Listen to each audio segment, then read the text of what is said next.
Hi guys, tonight we settle into the endless sweep of a frozen North American plain.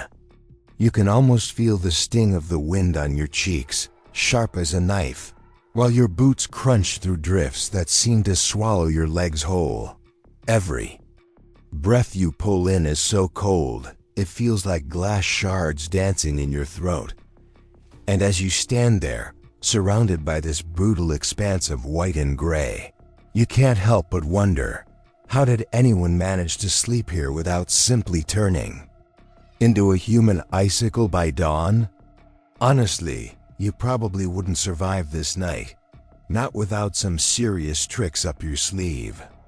So before you get comfortable, take a moment to like the video and subscribe, but only if you genuinely enjoy what I do here. And I'd love to know where you're tuning in from.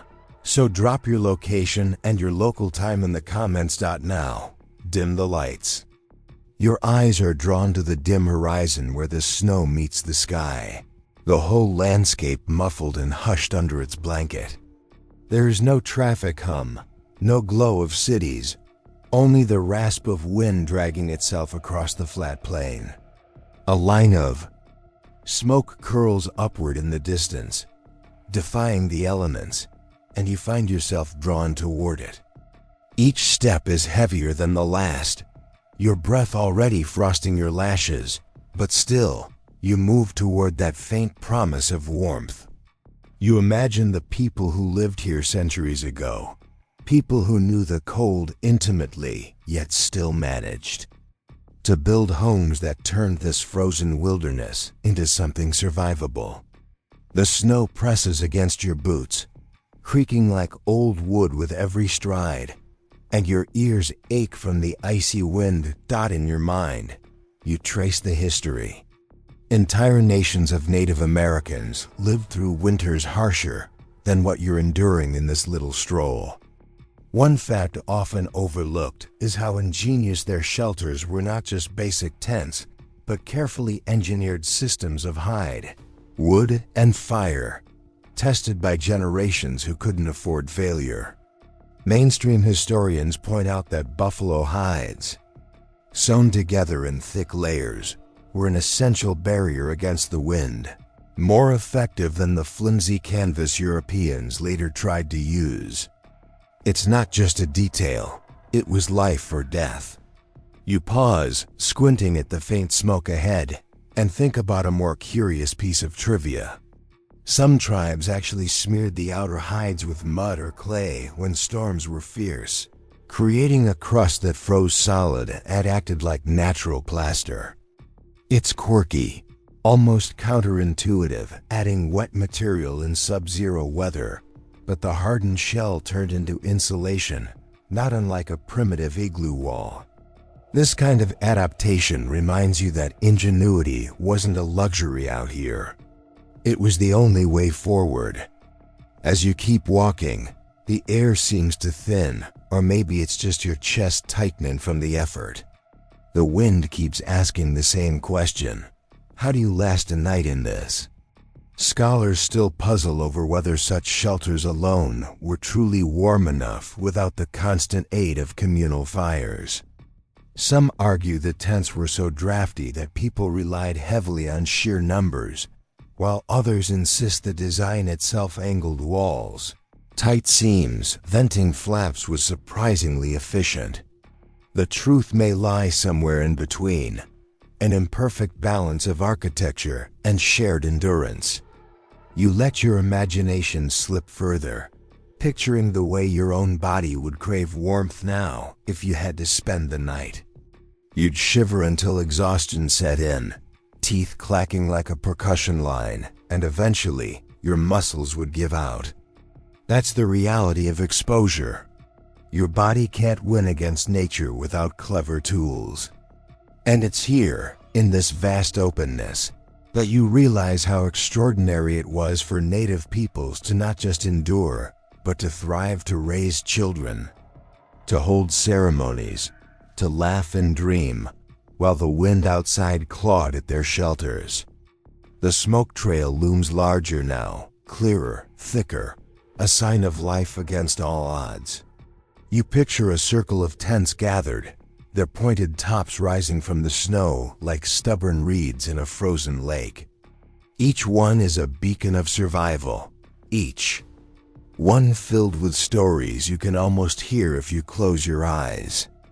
Imagine stepping closer, your frozen boots crunching softly, the muffled bark of a dog, the distant cry of a baby swaddled in fur.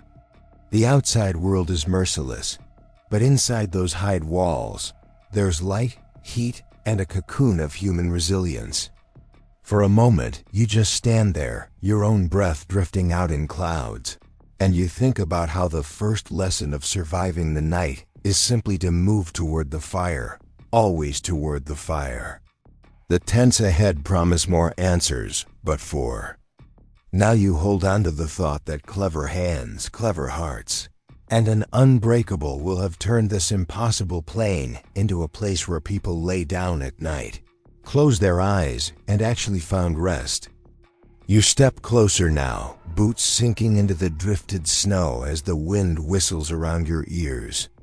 The trail of smoke thickens, and soon the outline of a small village appears, the lodges clustered in a circle like guardians against the howling plain. Each structure stands defiant, tall, and purposeful, its hide covering drawn snug against wooden poles that pierce upward into the sky. You feel a sense of invitation, as if the circle itself says, "Come inside, traveler. You don't belong out there." Villages on the winter plains weren't scattered at random. They were often built in a circle, with openings carefully arranged so that the harsh prevailing winds couldn't blow straight through. Mainstream historians have pointed out that this circular planning wasn't just spiritual, it was practical. The design let families shelter each other, their tipis bracing the storm as one body rather than as individual, vulnerable shelters. And as you trudge into that circle, you notice how the snow itself has drifted high against the outer walls, forming a natural buffer that makes the inner world just a little less cruel. A curious little detail comes to mind. In some winter encampments, people even let snow pile deliberately against the lower edges of the hides. Instead of constantly shoveling it away, they understood that snow could act like a quilted blanket. The drifts became walls in themselves, muffling the roar of the wind outside. It's a quirky trick, using the very enemy that freezes you as a shield to keep you alive. And you can almost hear an elder chuckling softly, telling a child that the snow isn't always the enemy. Sometimes it's a friend. Yet scholars continue to debate how much of this setup was intentional and how much was simply the luck of weather. Did native builders design their settlements to harness drifting snow, or did they merely adapt as conditions forced them? There are arguments on both sides. Some archaeologists insist the layouts show deliberate engineering, while others suggest the evidence is too patchy to prove intent. You stand in the middle of the circle and feel that unresolved question like a whisper on the wind. Planning or improvisation? The scene around you grows clearer. Dogs skitter between tents, leaving tracks that lace across the snow. Children's laughter drifts on the cold air, muffled by the fur they wear. From a distance, it's easy to romanticize, but if you stepped inside those walls with your modern lungs, you'd feel the sharp edge of survival pressing constantly at your back. No one here could afford to let their guard down entirely. The tents were close together, not just for warmth, but for safety. At night, wolves might prowl, enemy raiders might test the camp, and the circle itself, enclosing the people like clasped hands, became both shield and symbol. You notice how each tipi has its entrance turned slightly away from the wind, never facing directly into the storm.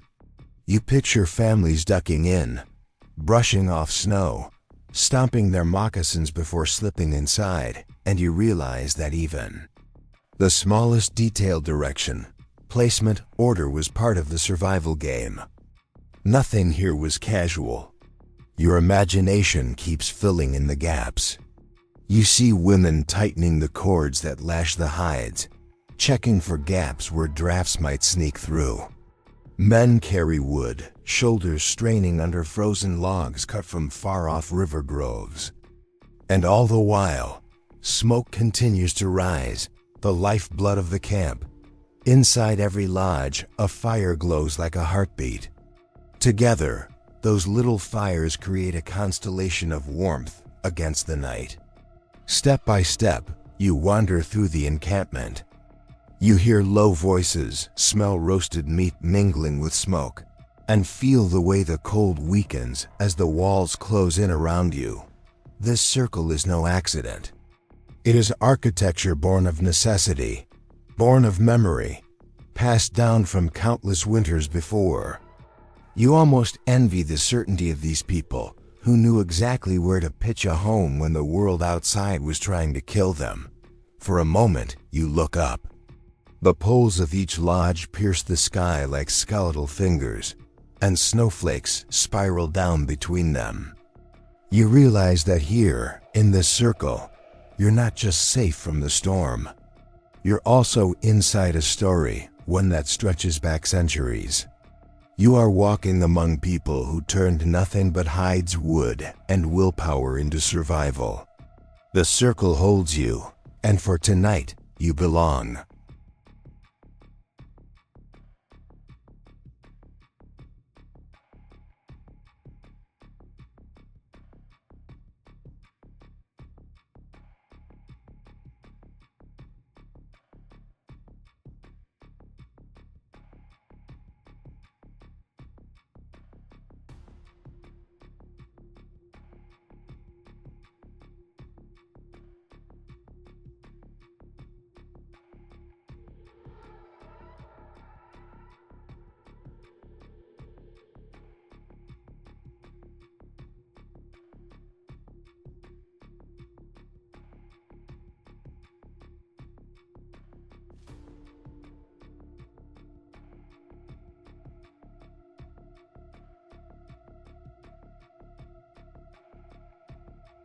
You stoop at the flap of one of the lodges, brushing off snow clinging to your shoulders, and slip inside.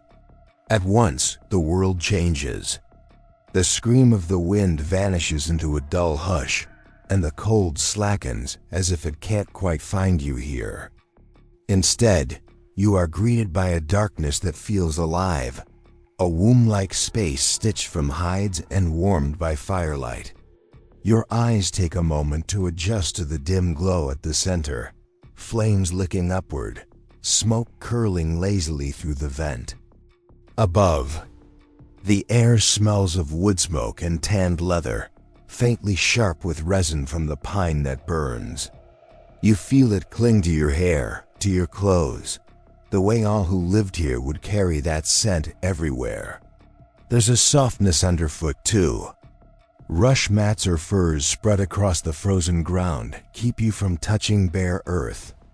You let yourself sink down, feeling how the hides absorb sound, how the layers dull the roar of the outside world into something distant and almost manageable. Mainstream accounts describe this central fire as the heart of every lodge, a constant presence. It wasn't just about cooking, it was survival.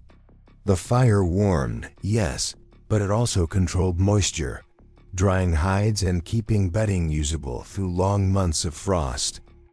Archaeologists have found layers of charred earth at old campsites, evidence of fires that burned continually for weeks or months. Without that central flame, the lodge would collapse into a damp, cold, unlivable space. There's a more curious little observation that creeps into your mind. Early European visitors sometimes complained that the smoke inside these lodges made their eyes water so badly they could hardly breathe. And yet the families living here didn't seem bothered. Some scholars suspect they simply grew accustomed, their lungs toughened by years of breathing wood smoke. Others suggest clever placement of smoke holes, adjusted with each gust of wind, vented better than outsiders realized. Either way, you picture yourself squinting through a haze while the people around you laugh at your watery eyes. It's a quirky detail. You suffer, they thrive, and still, there's disagreement. Anthropologists continue to argue over just how effective these smoke holes were in regulating air. Were they marvels of design, carefully oriented to prevailing winds? Or were they little more than constant nuisances, letting in drafts as much as they vented smoke? The evidence is frustratingly elusive. You tilt your head back, staring at the faint shaft of daylight where the smoke drifts upward, and feel the weight of that unanswered question pressing on your chest along with the haze. Yet even with the sting in your eyes, you can't deny the coziness of this space. Around you, families cluster close. Children curl up under blankets of fur, their soft breathing mingling with the crackle of the flames. You hear the shuffle of a woman adjusting hides at the entrance, tugging them tighter. Against a new gust outside, a man pokes the fire, sending sparks into the dim rafters, while the air warms enough for you to unclench your shoulders. The cold is still here, but softened, muted, kept at bay by a fragile balance of fire and fur. Your senses take over. The hiss of sap as a log burns, the rustle of skins overhead, the low murmur of voices exchanging words you can't quite catch. You realize that for the people who lived this life, the lodge wasn't just a shelter. It was a cocoon where the outside world couldn't reach. In the middle of endless blizzards, inside this dim circle of light, life felt possible. And maybe that's the secret, you think, as your gaze drifts into the fire. Survival here wasn't about defeating winter. It was about bending the season to your will, creating little worlds where you could close your eyes, breathe through the smoke, and actually sleep. You curl deeper into the furs, eyelids heavy, and realize this lodge, with its darkness, its warmth, and its eternal fire, makes the impossible feel almost comfortable. The longer you sit inside the lodge, the more your eyes adjust, and the glow of the flames sharpens the details around you. You notice the walls, thick layers of buffalo hides stitched tightly together and stretched over poles, heavy enough that the wind outside rattles but doesn't break through. The hides ripple faintly when a stronger gust presses against them, but mostly they stand firm, like the walls of a fortress built from flesh and fiber instead of stone. Mainstream historians often remind us that buffalo hides were the lifeblood of plains peoples. They were clothing, food, tools, and here they were insulation. Each winter, entire communities worked tirelessly to prepare new hides, scraping and softening them until they could be sewn into immense coverings. A single tipi might require as many as 14 buffalo skins, stitched with sinew so tight that the seams themselves acted like barriers to the cold. The result wasn't perfect, but it trapped warmth the way a down parka does today. You lean closer, fingertips brushing the inside of the wall. The hide feels stiff, cool at first, but you realize it is thick, far thicker than anything you're used to in modern tents. The texture is rough where it hasn't been smoothed, but solid, and you think of a quirky little tidbit recorded in old journals. In the deepest winters, some families doubled their coverings, draping extra hides over the outside, like giant blankets. Visitors claimed the lodges looked bulky and lopsided, but those doubled walls created a thermal cocoon, even if it made the structures harder to move later. You imagine the lodges waddling across the plains like giant buffalo themselves when it was time to migrate. Still, scholars debate whether these buffalo hide coverings were as draft-proof as oral history suggests. Some researchers argue that smoke-blackened hides stiffened and cracked, leaving gaps where icy air crept in. Others counter that skilled women constantly maintained them, replacing panels, patching holes, and tightening cords so the lodges stayed resilient. The question lingers, were these tents warm havens by design, or did they demand constant vigilance to keep the cold out? The fire flickers, and you watch how its light dances across the seams. The shadows emphasize just how carefully each piece is joined, an artistry as much as a necessity. You picture women sewing by lamplight, sinew thread pulled tight with practiced hands, children dozing beside them as the work continued late into the night. This wasn't decoration. It was survival stitched into every line. The soundscape inside deepens. The wind still drums faintly on the outside hides, a muffled percussion that never quite stops. But within the layered walls, the sound feels distant, like a storm you've locked out. You realize that every layer of hide isn't just a physical barrier, it's psychological armor. It lets families lie down at night with at least a little sense of safety. Without it, you'd spend the whole night flinching at every icy gust, never sleeping at all. You lean back, wrapped in furs, and trace the thought further. Imagine stepping outside into a snow-swept plain at midnight.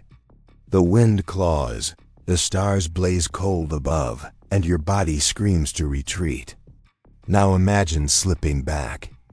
Inside, pressing the flap shut, and feeling the thick hide close around you like a protective hand. That contrast death inches away. Warmth within reach is the essence of this life. And so you understand. Buffalo hides weren't just fabric stretched over poles. They were the line between life and oblivion, as vital as breath itself. Each time the wind rattles the walls, you hear them answer back, steady and defiant.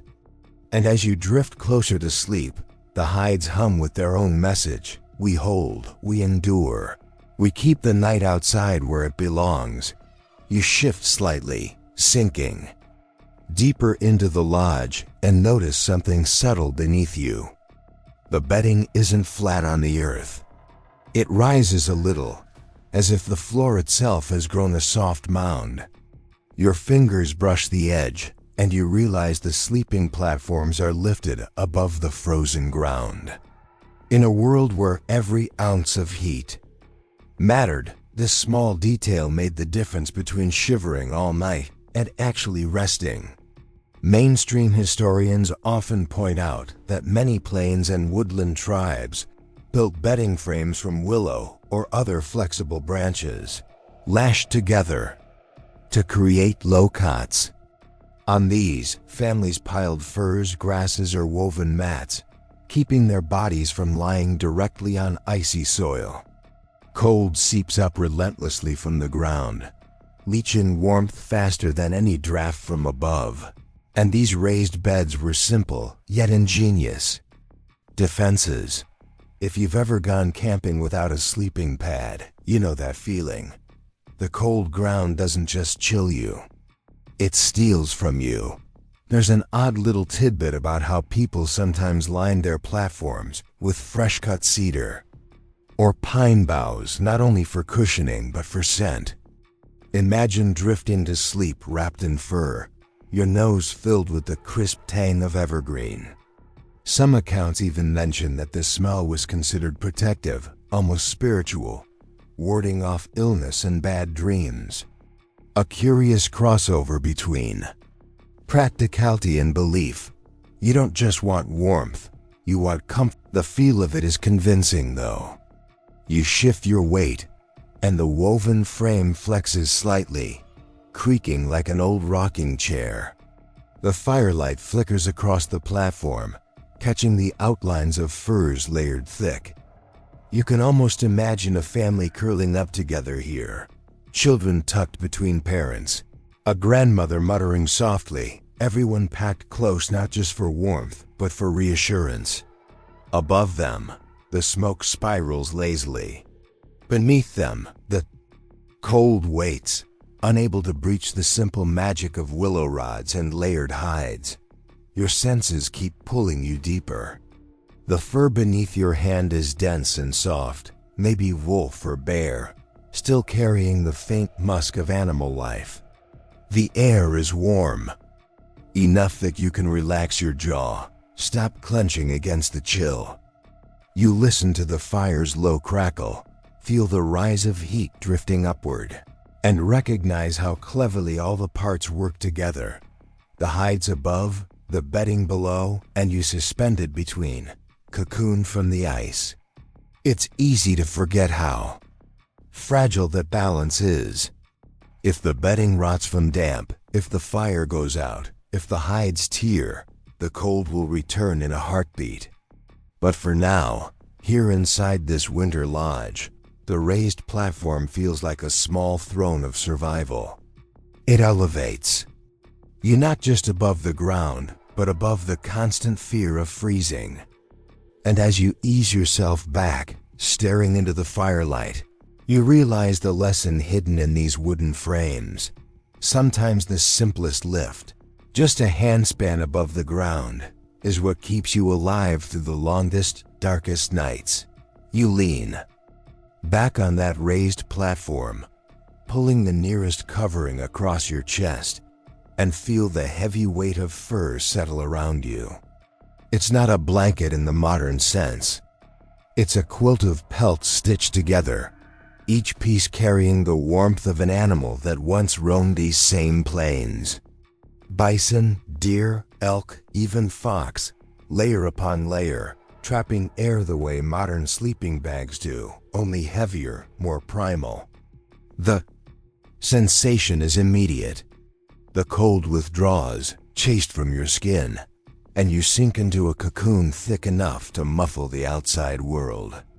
Historians point out that winter bedding in native lodges was a complex art, not just a heap of hides. Women often sewed fur into patchwork blankets, their stitches as deliberate as those used to make the lodge itself.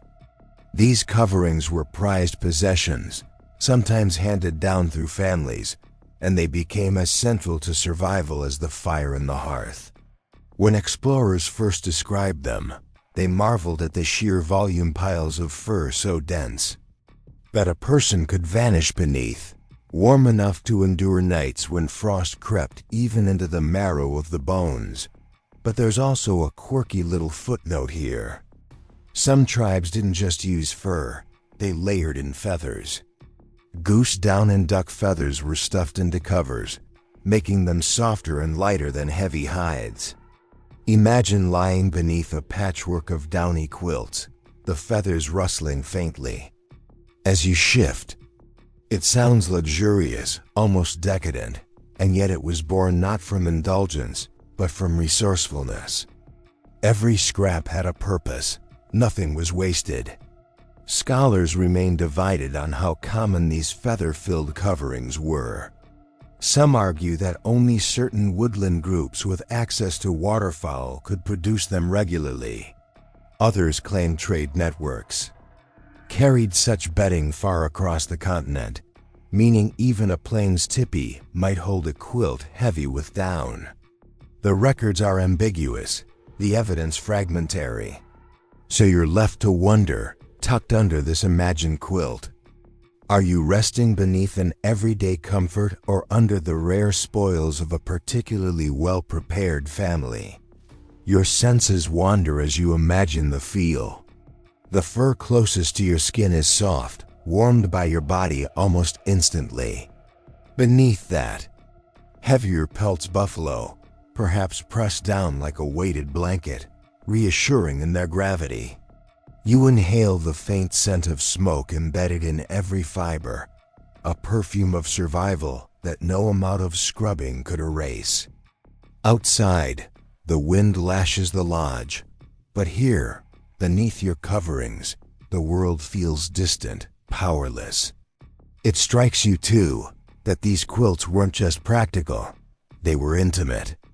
A family story was literally stitched into them. Hunts remembered, animals honored, scraps reused from generations past. When you pulled one over yourself, you weren't just wrapping in warmth, you were wrapping in memory. The hides whispered of the plains, of rivers crossed, of hunts completed. They were history you could sleep beneath.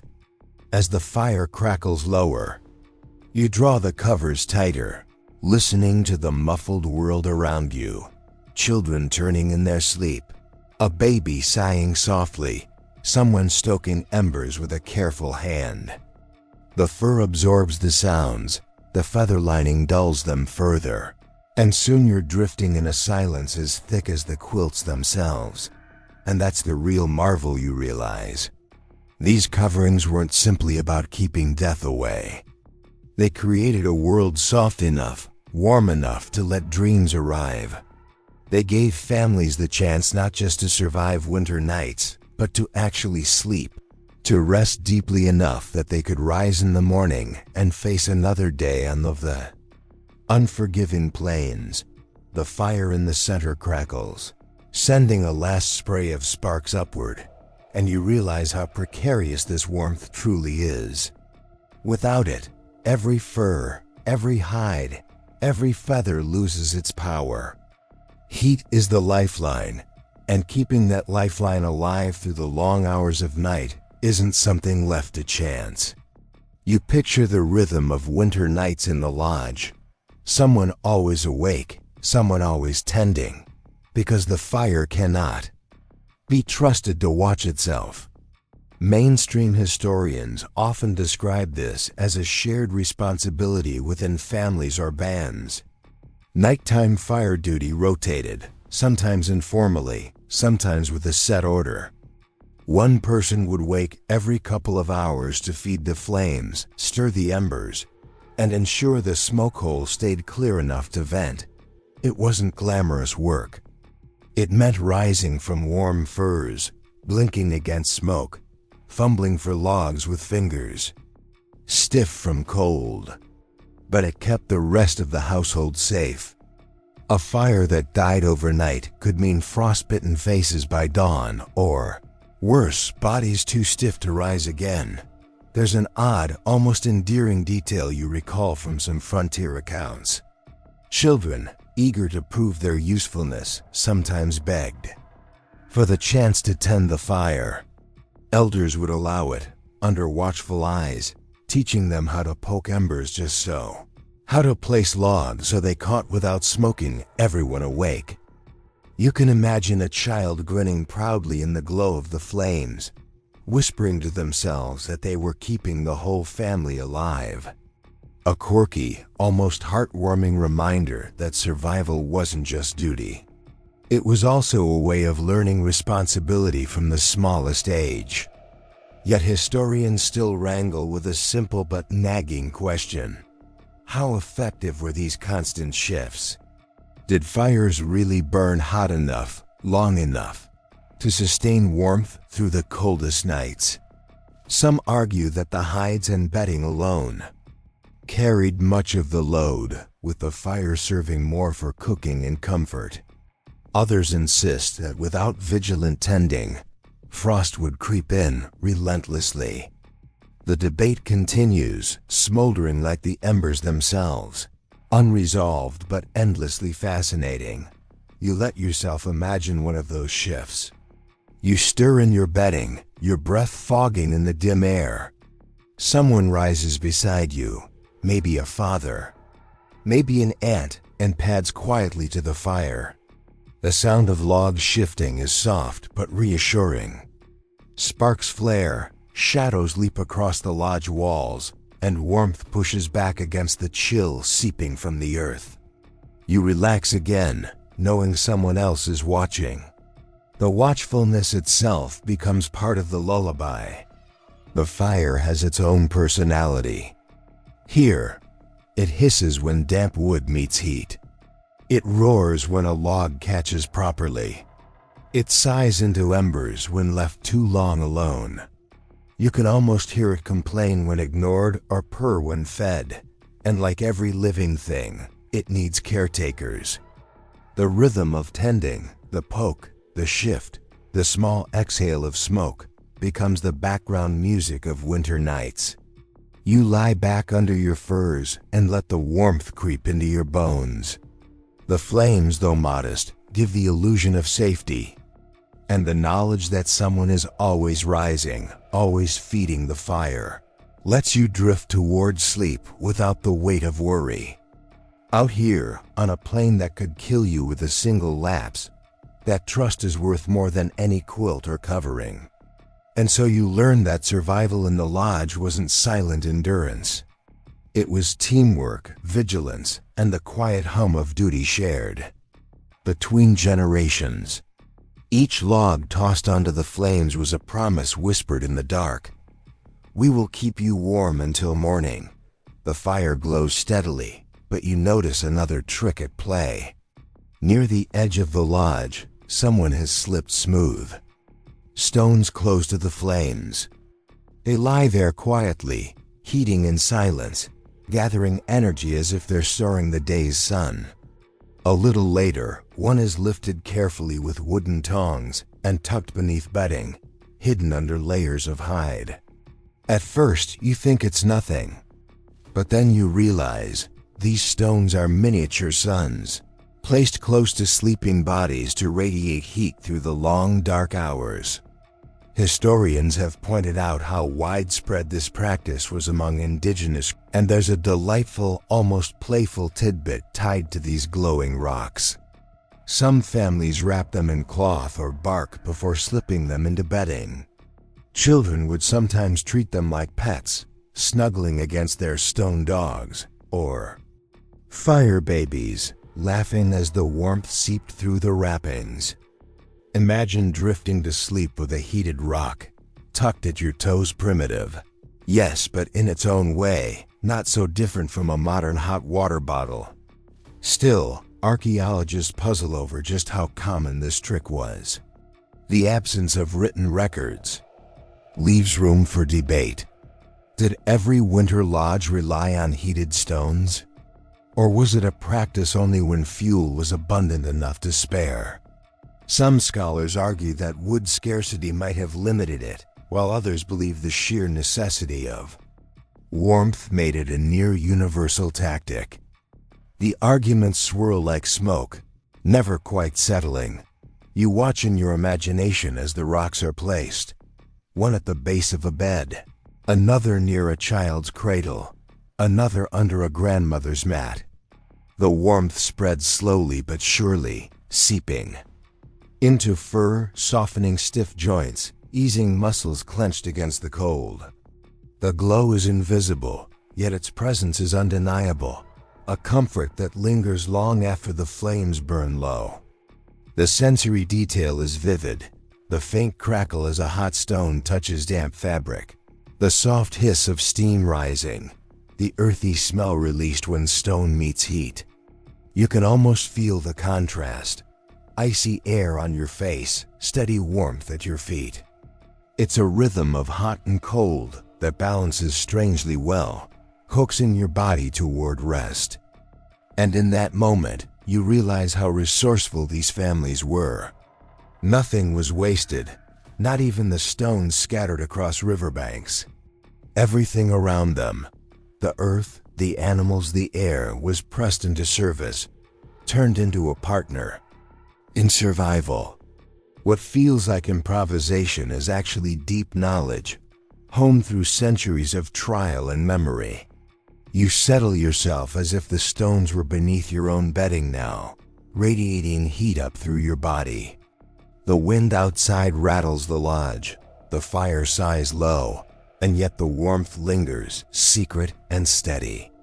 It is enough to let you relax, enough to let eyelids droop, and you can almost hear a quiet voice from the past reminding you, when the night is long, even the stones themselves can be convinced to keep you company. The fire flickers lower.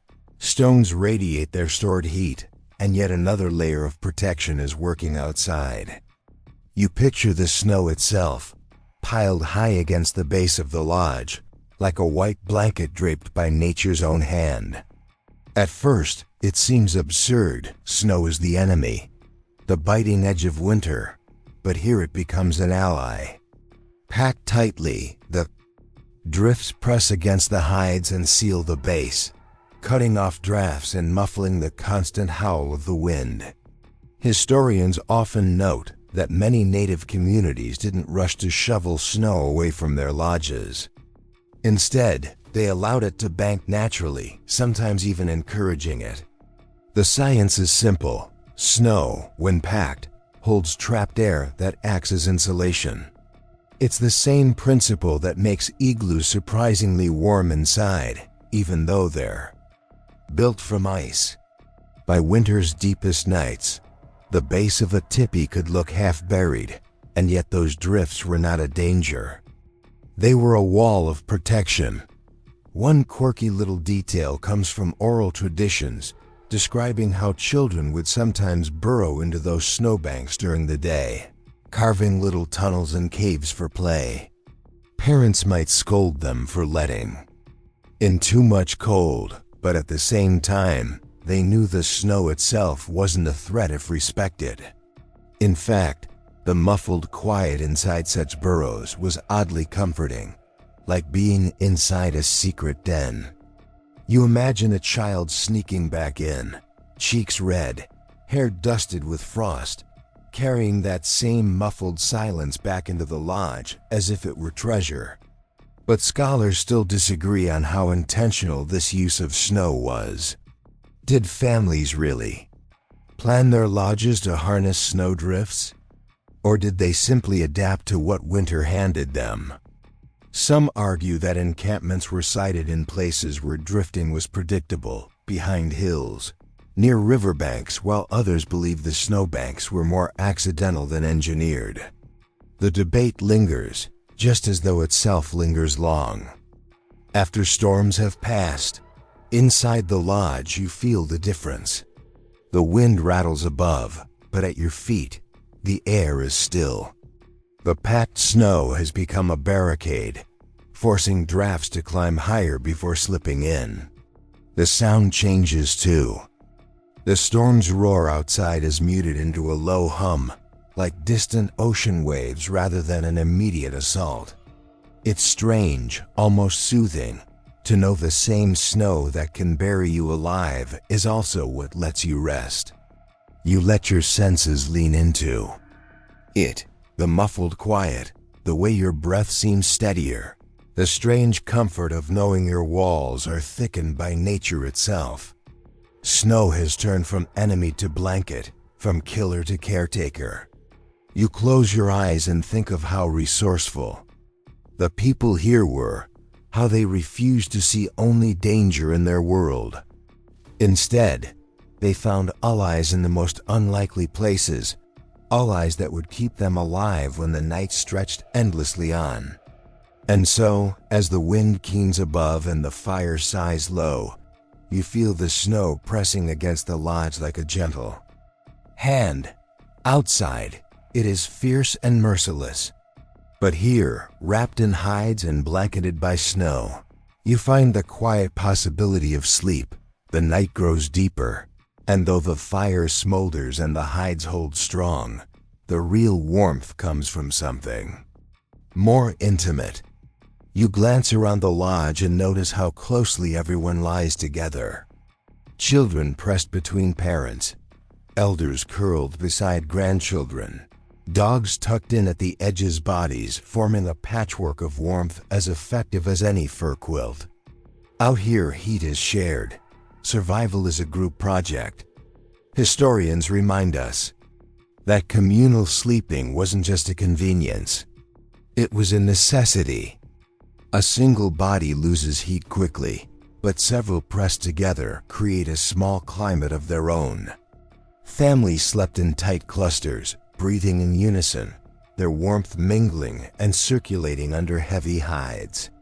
This arrangement echoes across cultures, from Roman soldiers huddling under one cloak to Arctic hunters sharing snow shelters, and in every case, it works. Body heat was the cheapest, most reliable fuel available. There's a quirky little tidbit passed down in oral stories. Sometimes children would be tucked between two adults, not only for comfort, but as living insulation. Parents joked that the little ones were like hot stones, radiating warmth both ways. In the morning, when everyone stirred, laughter often broke out at how hair stuck in wild directions from so much closeness. You imagine the scene, groggy smiles, a grandmother patting a grandchild's tangled head. Everyone amused that warmth could be funny too. And yet scholars still argue over how widespread this practice was in winter lodges. Some accounts describe entire extended families, 3 generations deep, all pressed into one lodge. Others suggest that larger bands split into smaller households for privacy, even if it meant less shared warmth. The evidence isn't neat, leaving room for speculation. Was communal huddling universal or situational? Did cultural norms or weather severity decide who slept with whom? You lean into the image of such a night. The soundscape is intimate, soft. Breathing, occasional snores, a child's whimper hushed by a gentle hand. The warmth is palpable, not just physical but emotional. The sense that you are never truly alone in the dark. The fire may falter, the hides may flap, but human bodies together create a sanctuary no storm can fully breach. Your own senses fill in the gaps. You feel the press of fur against your cheek, the slow rhythm of someone's chest rising beside you, the faint smell of skin warmed by smoke and animal fat. It isn't glamorous, but it is deeply human, the way survival often is. In this closeness, trust is unspoken. Everybody depends on everybody else, and nobody pretends otherwise. And as you lie there, eyes heavy, you realize that the warmth you feel isn't just heat. It's kinship, it's memory, it's the reminder that survival isn't solitary. It's shared breath, shared space, shared nights. Out here, in the endless snow, the warmth of a body beside you is the difference between freezing and waking to another day. The fire burns steady, the quilts of fur hold tight, and yet your attention drifts to the smallest figures in the lodge. Babies. In a world this cold, where even adults risk frostbite in minutes, how did tiny bodies survive the night? You watch as a young mother lifts her infant from her side.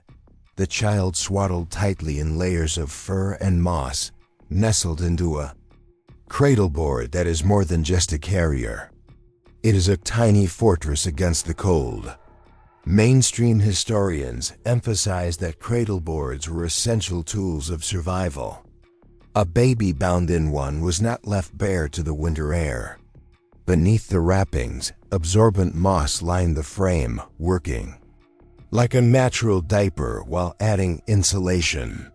Furs wrapped around the whole structure, sometimes lashed with hide thongs so no draft could sneak in. It was practical, yes, but also ingenious. That small, rigid board kept the infant warm, dry, and protected, even on nights when the cold rattled the very bones of the lodge.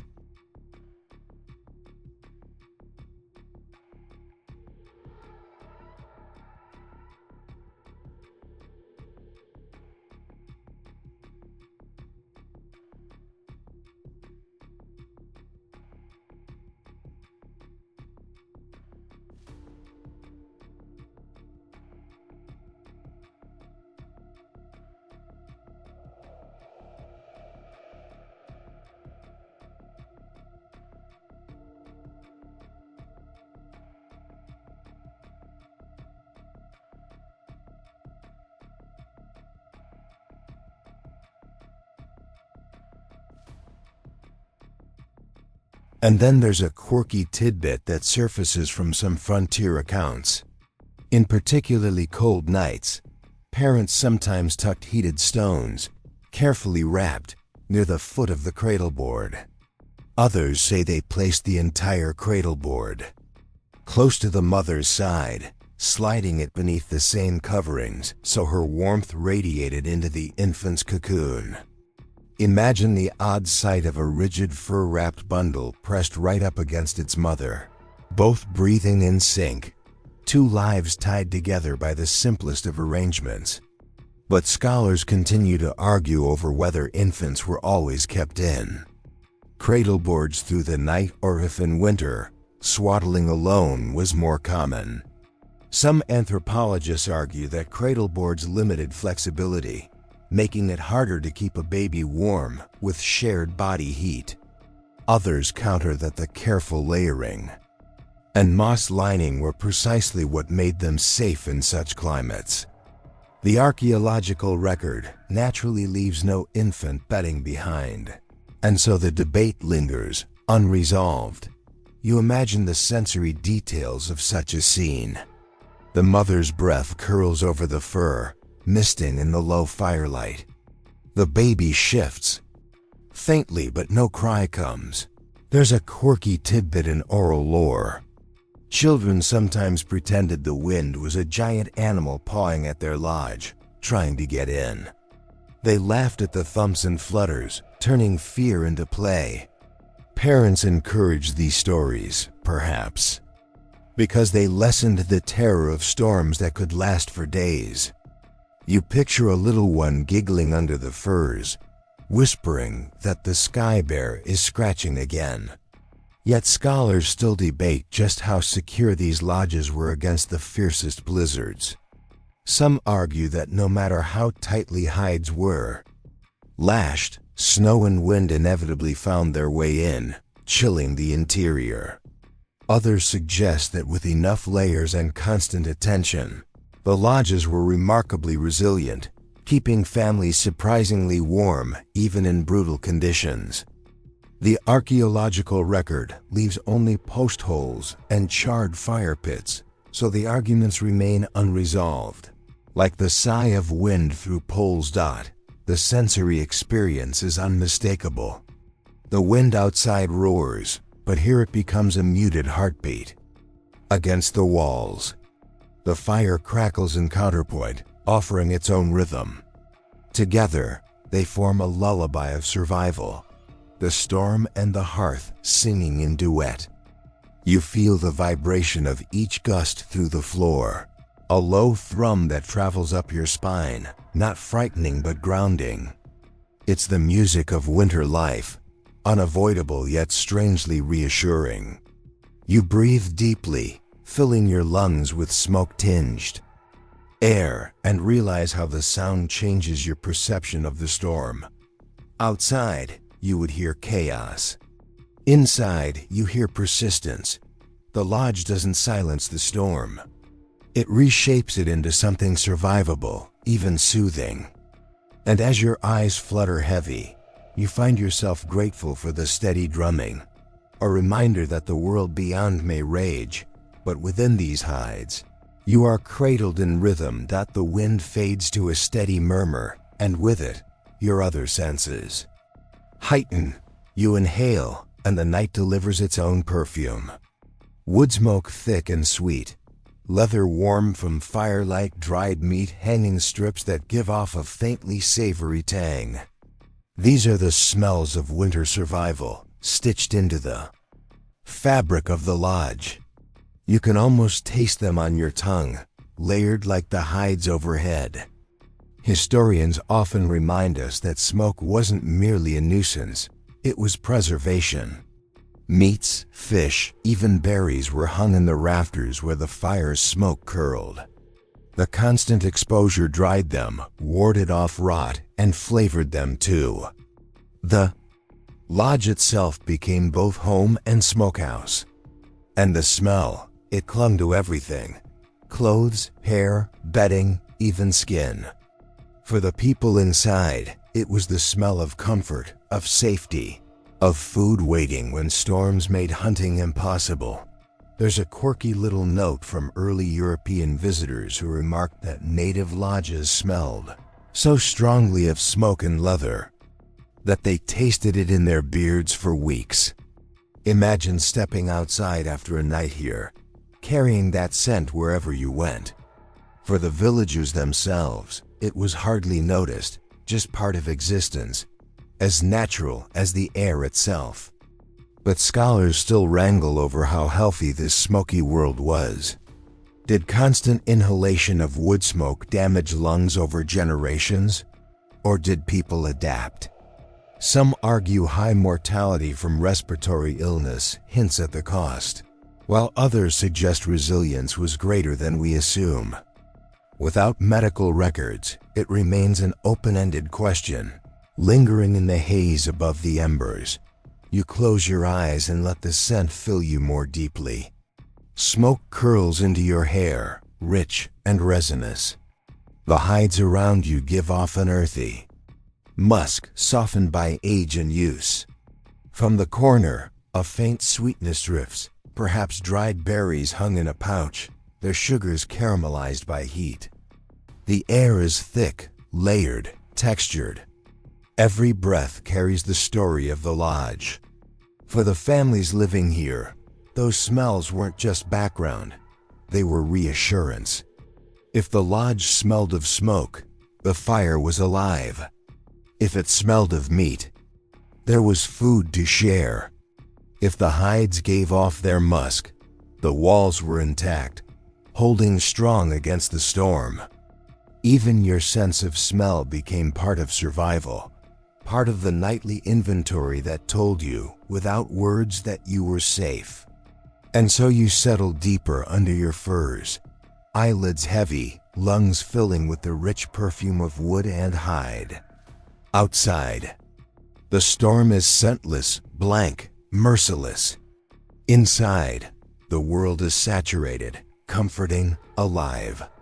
It is not perfume in the modern sense. It is the smell of endurance, of life that refuses to yield. The smells linger thick in the air, but soon another layer of the night's survival emerges, sound not from storm or fire, but from human voices. As the lodge quiets, you hear an elder begin to speak. The words are low, deliberate, the cadence rising and falling like the crackle of embers. Around you, children lean closer, eyes half-lidded but ears wide open. Stories fill the darkness, as surely as warmth fills the furs. Historians emphasize that storytelling was central to winter life.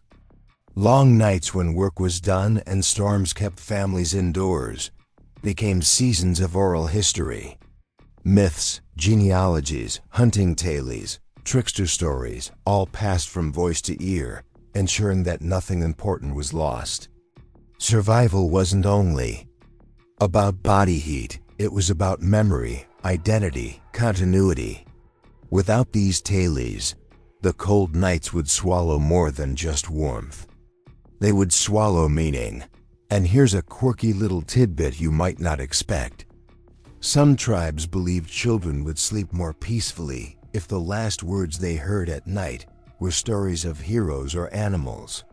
Mischievous creatures like coyote or raven made perfect bedtime company. Imagine drifting off while someone describes raven stealing light from the sky, or coyote tricking stronger animals with his cleverness. Laughter mixed with yawns, and dreams picking up where the story trailed off. Yet scholars still discuss how much of these tales were strictly for children, and how much were community lessons disguised as entertainment. Were winter stories merely to pass the time, or were they structured teaching moments? Some argue they were mnemonic devices to preserve complex histories. Others claim they were deliberately moralistic. The line between entertainment and education blurs, as it often does in oral traditions. You listen more closely. The elder's voice hums steady, the firelight flickering across lined features, hands gesturing slowly. Each pause hangs heavy in the air, filled with expectation. A child giggles at a familiar part of the story, and an adult shushes gently, though a smile tugs at the corner of their lips. The rhythm is hypnotic. The hush of voices, the occasional bark of a dog outside, the snap of resin in the fire. Your senses absorb it all. The cadence of the story seeps into your breathing, slowing your chest. The warmth of the bedding fuses with the warmth of words. You realize how powerful this ritual was. Stories soften the mind, making the cold less sharp, the night less threatening. By the time silence returned, people weren't lying awake listening to the storm. They were already wandering the dream worlds the Elder had opened for them. And so you let yourself drift, hearing a tale that is both ancient and immediate, a tale that turns the darkness itself into company. In this lodge, winter nights aren't empty. They're full of voices, memory, and the gentle magic of words that lull you into dreams. The Elder's story fades, leaving behind a hush as soft as the furs wrapped around you. Yet the lodge is never entirely silent. From a corner comes the slow, steady thump of a drum, not loud, not ceremonial, but gentle, like a heartbeat extended into the night. Someone taps it idly, the rhythm slow enough to merge with breathing. Around you, bodies adjust, exhale, and begin to follow that sound into sleep. Historians note that rhythm played a role not just in ceremonies, but in everyday life. A drum's pulse, or even the repeated sound of someone humming, could help calm a restless night. The Plains people understood that humans sync unconsciously to rhythm. By aligning breath and heart to steady beats, you could coax yourself and your children toward sleep. In winter lodges where storms rattled the hides and fear might otherwise keep eyes open, rhythm created peace. And then there's a quirky little detail. Some accounts tell of women rocking cradleboards against the floor in time with their own heartbeat. The babies would quiet, lulled by the combined thump of wood and flesh. Travelers sometimes mistook this for formal music, when in truth, it was as practical as a lullaby. Imagine that sound, the soft double thud of a mother's chest and the cradleboard against the earth, perfectly matched, a primitive yet profoundly human metronome. Still, scholars debate whether such night drumming was a widespread practice or just occasional. Was it a routine, a nightly ritual in many lodges, or was it reserved for restless evenings when storms howled too fiercely for easy sleep? Some ethnographies argue that continuous rhythm was central. Others suggest it's a romanticized memory. The truth likely shifts like the drumbeat itself, sometimes steady, sometimes absent. Your senses lean into it. You feel the vibration more. Then you hear it, low, resonant, traveling through fur, hide, and bone. It mingles with the crack of the fire and the faint moans of wind at the smoke hole. Your chest begins to match it, breath deepening, shoulders loosening. The entire lodge breathes as one, a small community since to a beat as old as time. You let your imagination stretch outward. Perhaps in another lodge nearby, another drum hums, another family drifts into rhythm. Across the camp, scattered circles of fire and hide, 100 small heartbeats join in an invisible chorus. The storm rages outside, but inside, the night belongs to rhythm, to a steady sound that softens the edges of fear. And as your eyelids sag, you realize this was part of survival, too, not just heat and hides, but sound. A heartbeat carried into wood, a reminder that life continues steady and strong, even in the depths of winter. In that thrum, you find comfort, and in that comfort, you find sleep. The drumbeat fades, replaced once more by the quiet shifting of bodies beneath furs. The fire hums low, the dogs sigh, and yet within the stillness of the lodge, there remains An invisible structure, an arrangement that shapes where each person sleeps. You look around and notice it isn't random. Men lie closer to the walls, where drafts may creep in, and where a watchful ear can catch any sound beyond. Women and children cluster in the heart, pressed close to the warmth, cocooned in the safest place. It is a pattern repeated across winters, written into survival itself. Historians often describe how gender roles extended even into sleep. Among many Plains tribes, men took the outer positions in the lodge not because they were warmer, but because they were colder.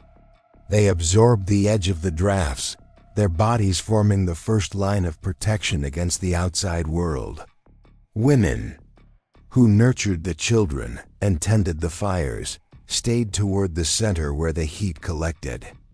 In this way, the very layout of rest mirrored the layout of life, each role complementary, each sacrifice part of the whole. And there's a quirky little tidbit whispered in old accounts. Sometimes men teased one another about who snored loudest, claiming it helped scare away evil spirits or even prowling animals outside the lodge.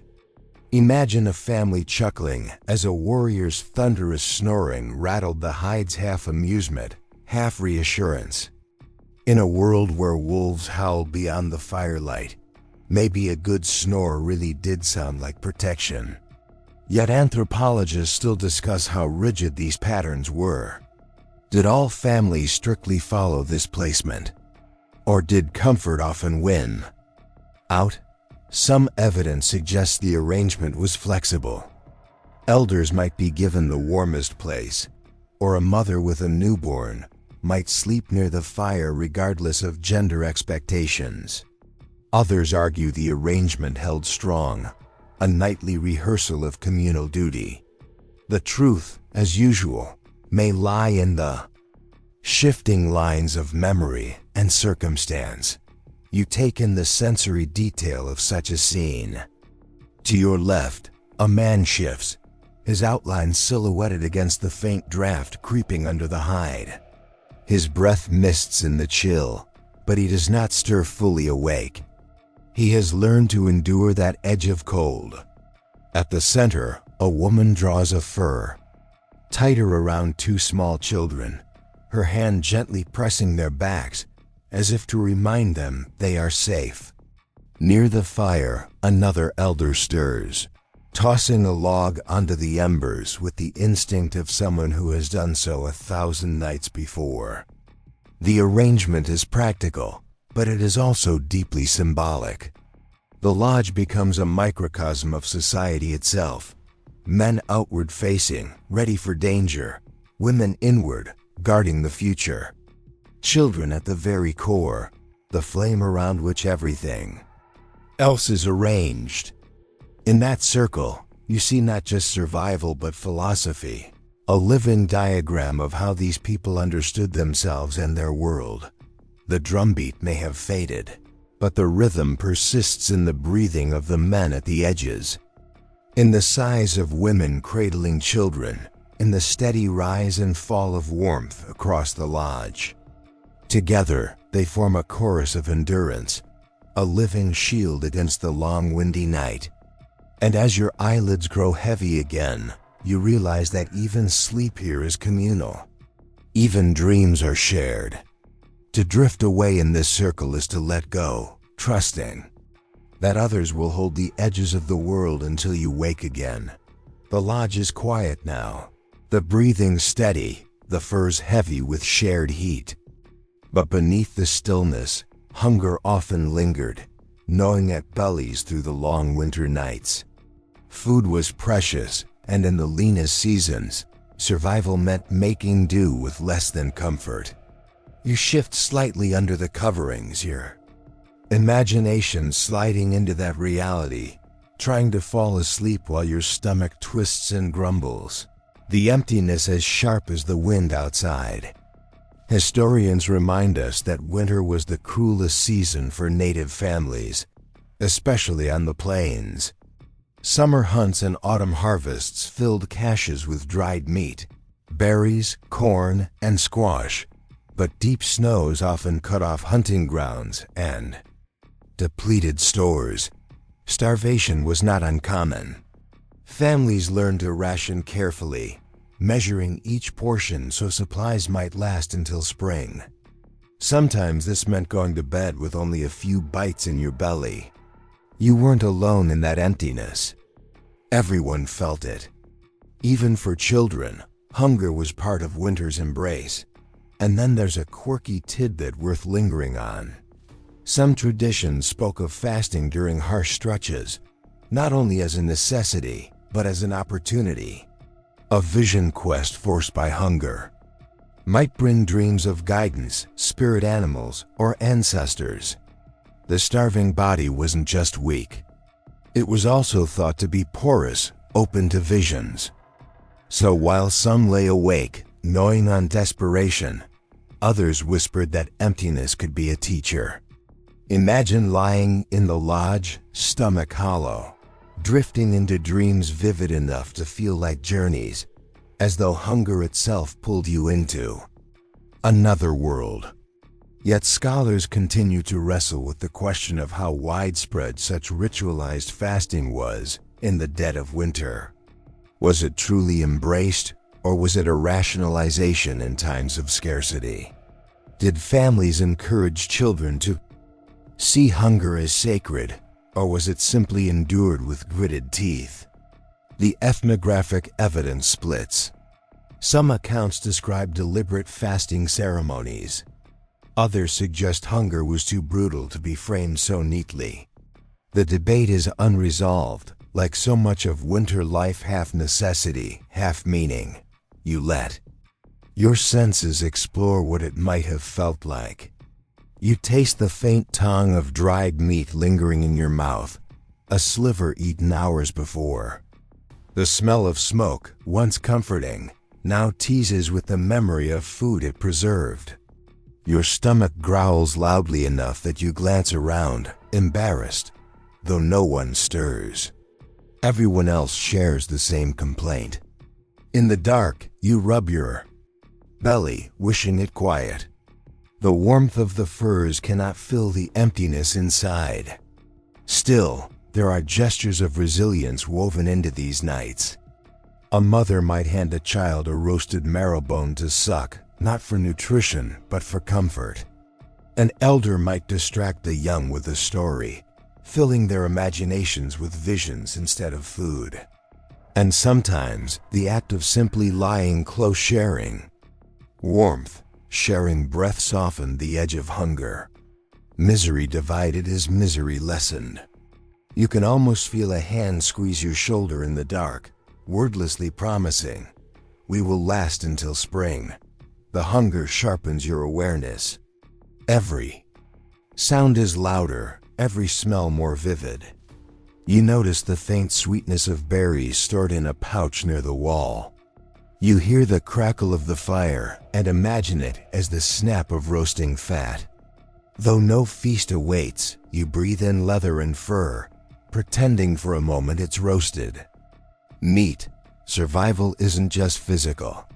It's imaginative, the ability to endure what you lack by transforming it in your mind. Dawn always arrives, whether bellies are full or empty. In the morning, families rise slowly, joints stiff, hunger heavier. Some prepare to risk the cold for hunting.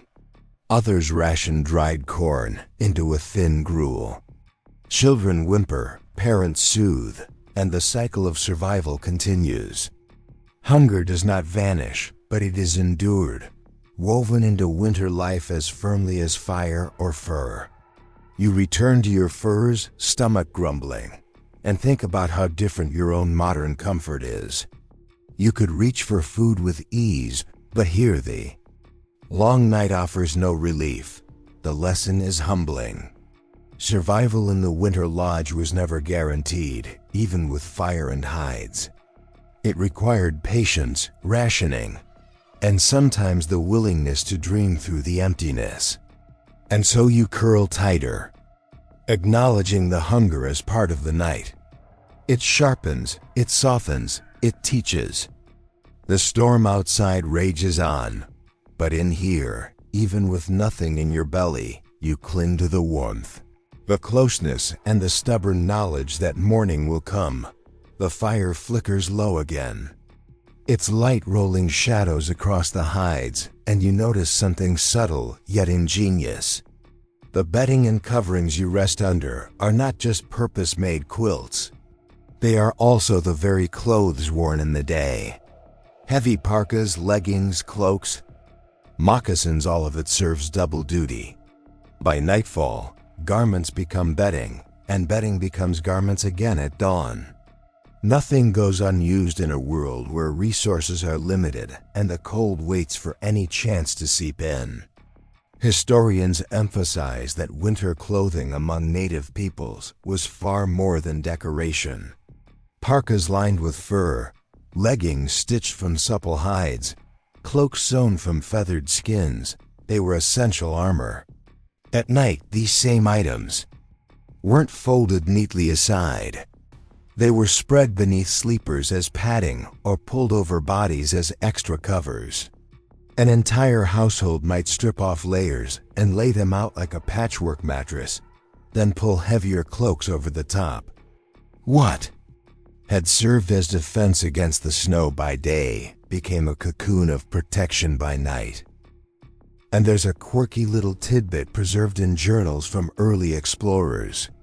They sometimes mistook the piles of clothing and hides for chaos, complaining that lodges looked untidy. But those same observers later admitted that families emerged from such heaps surprisingly warm and rested. What appeared like disorder to outsiders was actually strategy, each garment given a second shift of duty. Imagine tucking your fur-lined moccasins beside your chest, not because you feared losing them, but because their warmth helped lull you into sleep. Still, scholars argue over how effective this practice truly was. Could garments designed for mobility in the day really insulate as well as bedding designed for sleep? Some suggest it was mostly supplemental, clothing added to existing quilts and mats when supplies ran thin. Others believe this dual use was standard, that the line between clothing and bedding blurred almost completely. Archaeology offers only fragments, scraps of fur, remnants of stitching, leaving much to speculation. You picture the tactile reality of it. A soft parka, still carrying the faint musk of smoke and sweat from the day's labor, is spread beneath you as a cushion. A cloak of feathers drapes over your shoulders, its shafts crackling softly as you move. Moccasins, warm from the fire, are tucked against your feet, turning into slippers of the night. The entire arrangement smells of tanned hide and wood smoke. Earthy but comforting, wrapping you not just in warmth but in the familiar essence of daily life. It is intimate too. Families didn't own vast wardrobes. Garments were few and precious. That cloak you wore in the hunt is also the cloak your child pulls over herself in sleep. That parka handed down from a grandmother warms her grandchildren through the night. Clothing here is communal, fluid, passed from body to body, shifting, rolls with each hour. The very fabric of daily survival becomes the blanket of nightly rest. And it strikes you, as you drift further into this imagined warmth, that survival wasn't only about inventing new things. It was also about bending what you already had to multiple purposes. A parka is not just a parka. It is also a mattress, a quilt, a comfort for a child. A cloak is not just clothing. It is also a shield for dreams. The ingenuity here lies in refusing to separate life into compartments. Day and night blur, garment and bedding blend, practicality and intimacy intertwine. And so, as your eyelids sag again, you learn a lesson whispered by centuries of survival. Sometimes the things that protect you by day must follow you into night. guarding not just your body but your dreams. The night stretches on, and though the lodge feels like a cocoon, not everyone sleeps deeply until dawn. Someone always rises, not only to feed the fire but to step outside. The flap stirs, cold air rushes in, and you hear soft footsteps crunch into snow. These are the moonlit patrols, the silent checks that guard not only the fire inside, but the life of the camp beyond. Historians describe how men, in particular, took turns venturing into the darkness, ensuring that ponies tethered nearby hadn't wandered or been stolen. Horses were not simply transport. They were survival. Without them, hunting or moving camp would be far harder. A storm might frighten them into bolting, or raiders might sneak close, hoping to cut them loose. And so, while others slept, someone would wrap a cloak tightly, step into the bitter cold, and vanish into the night to circle the herd. There's a quirky tidbit you might enjoy. Some accounts say these patrols weren't always solemn. Young men, restless under the furs, would sometimes welcome the excuse to escape the smoky lodge. Out under the stars, they might sing softly to themselves, talk to the ponies as if to children, or even joke later that the horses were warmer company than the snoring uncle left behind. You can almost hear a muffled chuckle as a young man leans against a shaggy pony, the beast's breath steaming in the frozen air. Yet scholars still debate how systematic these patrols were. Were they scheduled with military precision or more informal, handled by whoever stirred at the right moment? Some anthropologists argue that vigilance had to be strict, especially in areas where raids were common. Others suggest that in smaller, safer camps, patrols may have been casual, an elder taking a walk, a hunter restless before dawn. The evidence is too fragmentary to say with certainty, leaving you to picture both possibilities. Strict watches in some places, quiet wanderings in others. You step outside in your imagination, following the patrol. The cold bites immediately, sharper after. The lodge's warmth. Your breath plumes white into the night, and every sound is magnified. The creak of snow underfoot, the soft whicker of horses, the distant crack of ice shifting on a river. Above, the moon hangs like a lantern, bathing the plain in silver. The snow glitters as if sprinkled with shards of glass. It is beautiful, yes, but also dangerous in its emptiness. You walk among the ponies, their shaggy coats rippling as they shift, their eyes reflecting faint light, watching you calmly. You reach out, touch one's mane, and feel heat beneath the frost. They are alive, warm, breathing, and you realize their presence is a comfort, a reminder that not all warmth comes from fire. You listen for wolves, for raiders, for any sign that the night hides more than silence. The stillness presses, vast and unbroken, until even your own heartbeat feels too loud. Then you return to the lodge, flap closing behind you, carrying the cold with you for a moment, before it fades back into warmth. The others stir faintly, but no one wakes fully. Your body aches from the brief exposure, but you know the patrol mattered. You know the camp breathes easier because you stepped outside. And so you settle back into your furs, warmed by the knowledge that while you drift towards sleep again, someone else has walked the perimeter, spoken softly to the ponies, and listened to the howls of the night. You realize that survival wasn't only about what happened inside the lodge. It was also about those quiet steps in the snow, those moonlit moments when vigilance kept the camp whole. The lesson presses gently against your thoughts. True rest is possible only when someone else is watching. And here, in this ancient winter camp, the balance is perfect. Half of the world asleep, half awake and all of it bound together under the same silver moon. The patrol returns, the flap closes, and the lodge settles into stillness again. You shift under your furs, eyes half shut, and begin to notice how the night has its own inner world. Sleep here is not always dreamless. In the hush of the firelight, where smoke curls and bodies breathe together, dreams themselves become part of survival. They are not idle imaginings, but messengers stitched into the culture as tightly as hides are stitched into the lodge. Historians often note that dreams carried significance among many native peoples, especially during the long winters when nights stretched endlessly. Shamans, elders, and ordinary dreamers alike listened closely to the stories told by sleep. A dream could foretell a hunt, warn of sickness, or reveal guidance from the spirit world. In this way, the lodge at night was more than a shelter, it was a portal. Families fell asleep not just into rest, but into another layer of existence where meaning awaited. And there's a quirky tidbit from certain oral traditions.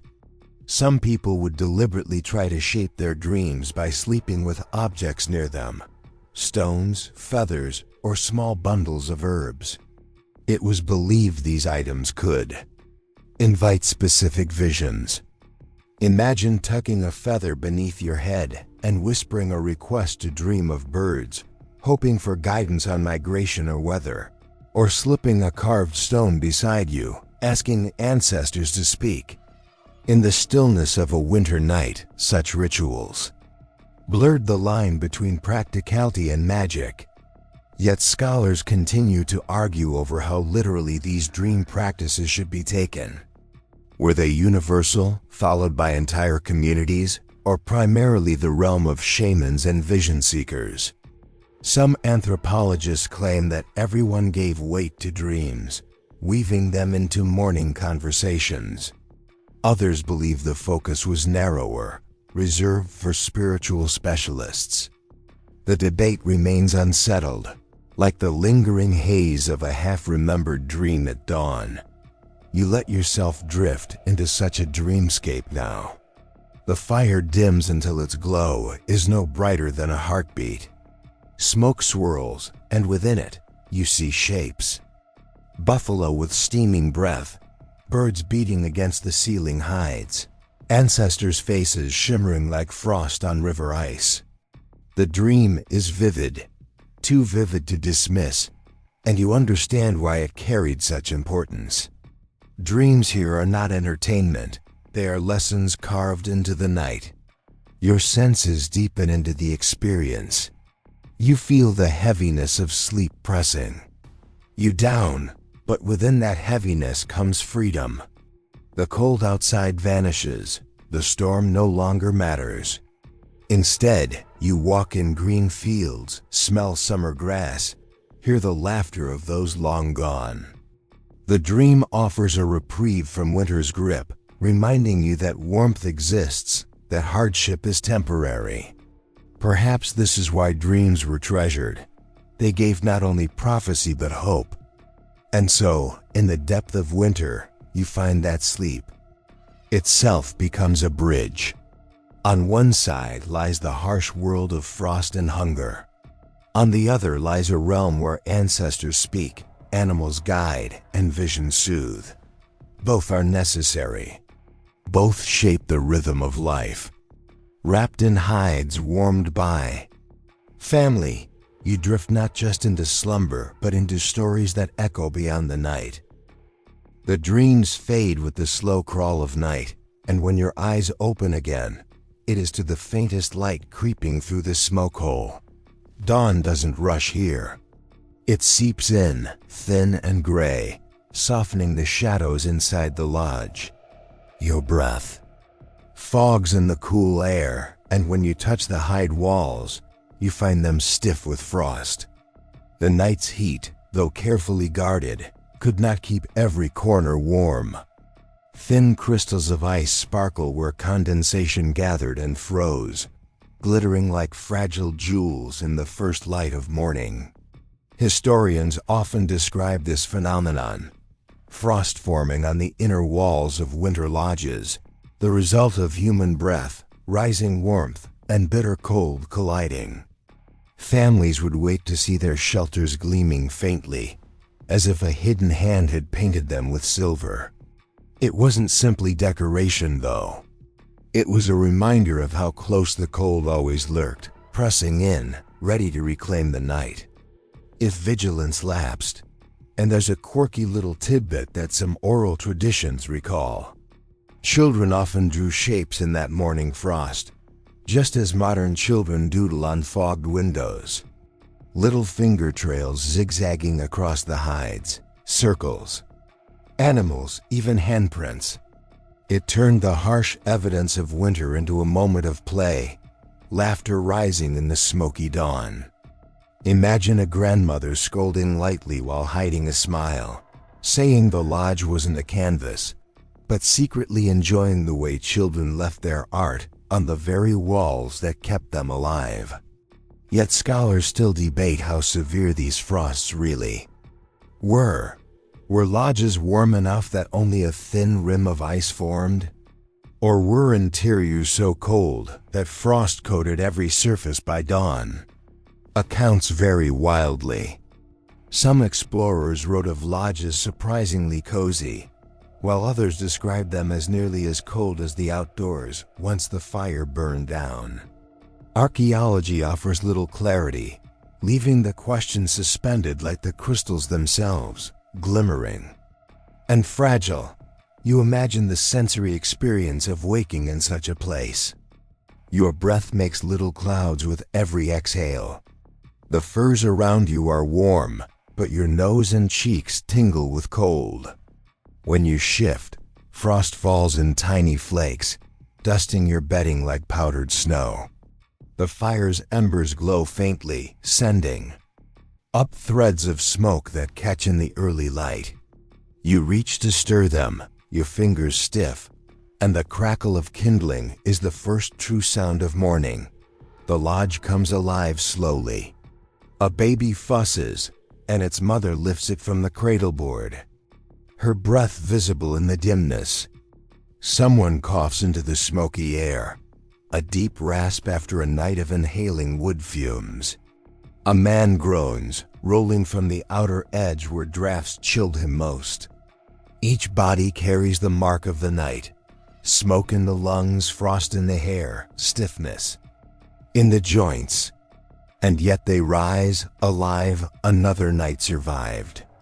And you realize that the true miracle wasn't just surviving the night, but waking to see another morning glinting off walls of ice that hadn't defeated you. The frost melts slowly as the fire revives, but even before breakfast begins, you notice something important about this space. No one is ever far from their tools. Within the dim light of the lodge, objects are arranged with quiet intention. Knives rest in sheaths beside bedding. A bow leans against a wall, arrows tucked neatly in. A quiver within arm's reach. A sewing kit of bone needles and sinew thread lies near a grandmother's furs. It dawns on you that, here, even sleep is never truly unarmed. Historians often point out that native winter lodges doubled as arsenals and workshops. Weapons weren't stored in some distant cache. They lived beside their owners.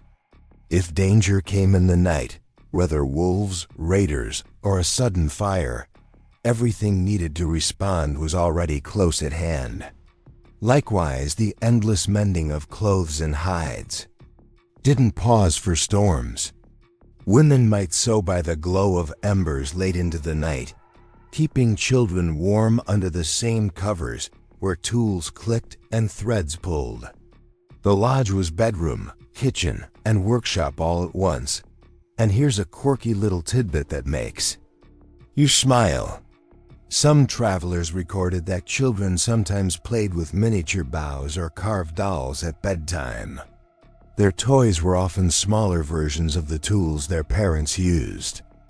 A boy might fall asleep hugging a tiny bow carved just for him, while a girl clutched a little pouch of beads, practicing the skills she would one day master. Even in slumber, the rhythm of daily work seeped into the dreams of the young. Yet, scholars still debate just how heavily armed lodges really were. Were full war bundles and lances kept inside at all times, or only smaller, everyday tools? Some ethnographies suggest the largest weapons were stored communally, while others argue families never let such essentials out of reach. Archaeology leaves us little beyond stone points and bone awls, and the written accounts vary depending on who observed. The truth may have shifted with circumstance, times of peace allowing looser storage, times of threat tightening every precaution. You look more closely in your imagination. The glint of a blade catches the firelight, its edge honed by careful hands.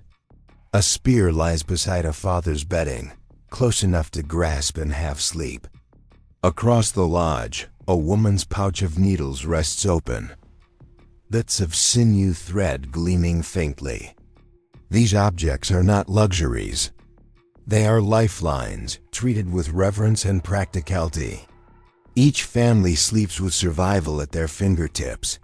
Your senses drink in the details. The smell of sharpened stone mingles with smoke, faint but distinct. The feel of polished wood, smooth from use, rests beneath your hand. A soft clink of beads comes as someone shifts, their pouch rattling quietly. Every sound, every touch, every smell reminds you that this is not an idle resting place, but a working one, a hub where survival hums even in darkness. It is efficiency born not of minimalism, but of necessity. And as you settle again under the furs, you realize that even in rest, survival never loosens its grip. The tools at your side are silent companions, waiting with you, dreaming with you, ready to leap into use when dawn demands. The lodge is not cluttered, it is prepared. In this world, sleep itself is never separate from survival.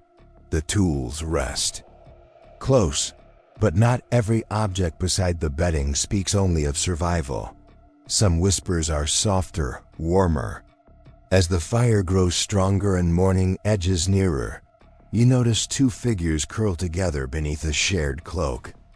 Their faces nearly touch, their laughter muffled under furs so the children will not stir. Even in a world of ice and hunger, love sneaks into the lodge, bringing with it a different kind of heat. Historians remind us that intimacy in winter. Life was not absent, but essential. Couples shared not only duties and food, but the very warmth of their bodies. A shared cloak, a layered parka spread over two forms, became both blanket and bond. Within the tight quarters of the lodge, affection was no private luxury. It was woven into the rhythm of survival. Companionship soothed, steadied, and sometimes distracted from the cold pressing in at the seams. And here's a quirky tidbit passed down through some oral traditions. Lovers whispered jokes or stories at night, stifling their giggles so as not to wake the whole household. Children might roll their eyes, muttering about parents who talk too much. It became a game of sorts, the adults pretending secrecy while everyone knew perfectly well what was happening beneath the shared fur. You can almost hear a muffled chuckle, a playful shove, the sound of warmth turning into laughter even while snow shrieks outside. Still, scholars debate the boundaries of intimacy in such communal spaces. Were couples careful to hide affection, or was it accepted as natural in the closeness of winter lodges?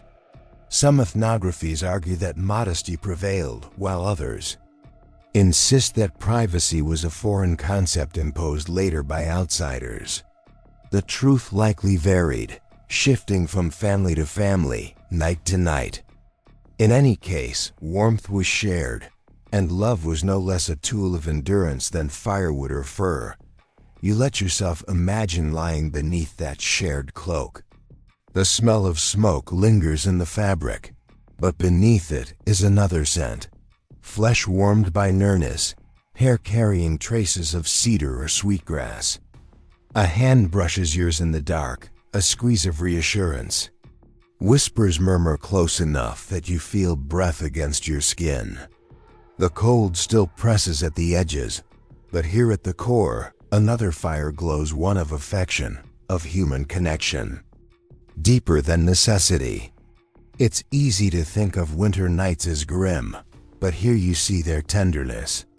Couples exchanged promises in the dark, shared warmth when furs ran thin, and created spaces of laughter even when hunger gnawed. This wasn't only about reproduction, though that too mattered for the survival of a people. It was about comfort, companionship, and the emotional fuel to endure. A community that could laugh and love together at night was a community that woke, stronger in the morning. And as your eyes grow heavy once more, you realize that love here is not frivolous. It is survival in its gentlest form. It warms the body, yes, but also the heart. It offers strength to face hunger, storms, and endless nights. Beneath shared cloaks, with whispered words and secret smiles, people endured not just because they had to, but because they wanted to for each other. The laughter softens, drifting back into the steady rhythm of sleep, and for a while, the lodge is only breathing and firelight. Yet behind the comfort lurks the knowledge that winters could grow harsher than memory could recall. Entire generations endured seasons that seemed determined to test the limits of human endurance. You shift in your bedding, picturing what it must have felt like when storms didn't relent for days, when drifts swallowed the lodges whole, when the air itself seemed colder than bone. Historians point often to the 17th and 18th centuries, when North America shivered under what we now call the Little Ice Age. During these decades, winters deepened and the cold bit harder. For native communities already skilled at adaptation, this meant doubling efforts. More hides sewn, more fires tended, more food dried and rationed. Families told stories of winters, so fierce that rivers froze solid to the bed and bison wandered farther south than anyone remembered. To survive such years was not just impressive, it was extraordinary. There's a quirky little tidbit passed down through oral memory. In some communities, children were told that the frost itself was alive, a mischievous being who pressed its icy fingers against the lodge to test for weakness. Elders scolded children who left the entrance flap open, warning them that frost man would slip in and nip their toes. What might sound like superstition doubled as practical teaching. Close the flap, guard the warmth, or you'll invite in the cold itself. You can imagine a child squealing as an elder tapped their bare foot, laughing that frost man had found them. But scholars still debate how devastating the Little Ice Age truly was for native populations. Did it worsen mortality dramatically, or did traditional knowledge buffer communities against the worst? Some argue that the records of famine suggest widespread suffering, while others insist that oral histories reveal resilience, with cultural adaptations strong enough to blunt even the sharpest winters. The question lingers unresolved, echoing like the howl of a storm that never quite fades. You lean into the sensory details of such a harsh season. The air inside the lodge feels colder despite the fire, breath misting even close to the flames. The hides stiffen with frost at night, crackling faintly when touched. Smoke clings more heavily to clothing because fires must be kept larger and longer. Food stores shrink faster, forcing families to chew tougher dried meat to stretch meals, with thin broths to endure gnawing hunger with clenched jaws. Sleep becomes lighter, interrupted by shivers and the creak of hides under snow's heavy weight. And yet, even in such winters, life endured. Families pulled their furs tighter, pressed closer, and waited. The community itself was insulation. You imagine elders telling stories not just for comfort, but to remind the young that storms had been survived before and would be survived again. Memory was its own fire, warming spirits against despair. And as you settle back, eyelids heavy again, you realize that the miracle is not merely that people survived the worst winter's history threw at them. The miracle is that they survived with memory, humor, affection, and identity intact. The lodge became not just a shield against cold, but a vessel carrying culture through the frost. In this way, each frozen season was not the end, but another layer of resilience added to the story. And you feel that story curl around you like another quilt, whispering that no matter how bitter the storm, warmth can always be found if hearts hold close enough together. The memory of harsher winters lingers, but as the fire burns steady, your mind drifts to another thought. Not every winter's shelter looked the same. The tipi of the plains, sharp and conical, is only one face of survival. Move eastward into the forests, and you would find wigwams, domed shelters woven from saplings and bark. Shift farther north, and snow lodges or semi-subterranean homes come into view. Each design met the cold in its own way, and each told a different story about how native peoples adapted to winter's relentless grip. Historians often stress these contrasts. On the plains, tipis made of buffalo hides were light and portable, built to move with the herds. In the forests of the northeast, wigwams offered sturdier insulation, their rounded shapes trapping warmth more efficiently, layered with bark and mats of reeds. Along the icy rivers of the far north, partially dug-out lodges harnessed the earth itself as insulation, keeping families warmer beneath thick sod or snow-packed walls.